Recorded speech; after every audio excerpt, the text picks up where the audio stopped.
同一時間咧，我錄咗喺後邊啊，同一時間啊，人哋成堆貨都喺度，成部垃圾車都喺度，都冇到到。呢單嘢我一定會同佢哋講下，即係你絕對係有權係。唔係你可以企埋一邊叫我哋攞，你唔可以阻住你做生意咁係唔啱嘅。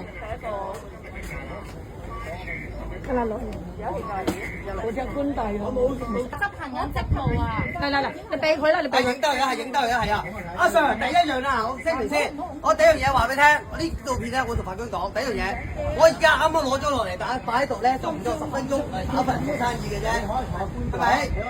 係，而家會同你再講一樣嘢啊，講清楚做嘅成個程序，你唔好咁快駁我嘴得唔得啊？阿 Sir，你都唔係第一日出嚟捉人㗎啦，你等人哋講完嘢先得唔得啊？我想話俾你聽，我成個 case 咧就係話。我將啲嘢咧擺落地下，跟住咧就擺埋一邊係打份啫。咁我擺唔夠10分鐘，我 CCTV 睇晒㗎啦。咁我想問你點解我擺咗10分鐘時間都唔夠？咁我打份啫，咁你就要 charge 我咧？第二樣嘢就係話，點解你要圍住晒我做生意咧？你檢控緊，你話買邊檢控㗎嘛？唔一定攞埋嚟一齊㗎嘛？我冇拒絕合作啊！而家我覺得唔係話拒唔拒絕合作呢樣嘢，我覺得我唔承認呢樣嘢係有問題啊！冇錯啊！呢段片就同我分講㗎，冇錯啊！所以我哋要講清楚，你仲可以面對住嗰個鏡頭啊 Sir，我面對你啊！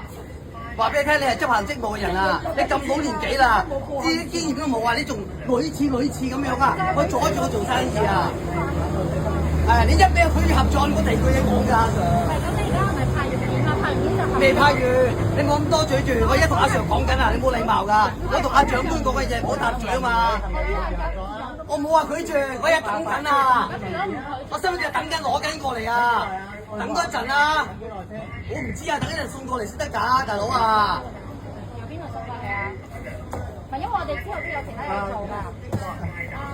你睇下，我就翻網上俾你哋睇下。你話香港咁樣啱唔啱啊？你話每次嚟嘅時候，我有人喺度做生意嘅時候咧，就成班人嚟，無論早上好夜晚好，每個時間段都好，佢哋隨時都有佢哋嘅。所以咧，你話慘唔慘啊？好嘅嘢學唔到喎，壞嘅嘢學晒，你睇下，真係好嘢學唔到，壞嘢學晒，就前賓啦，俾你睇下。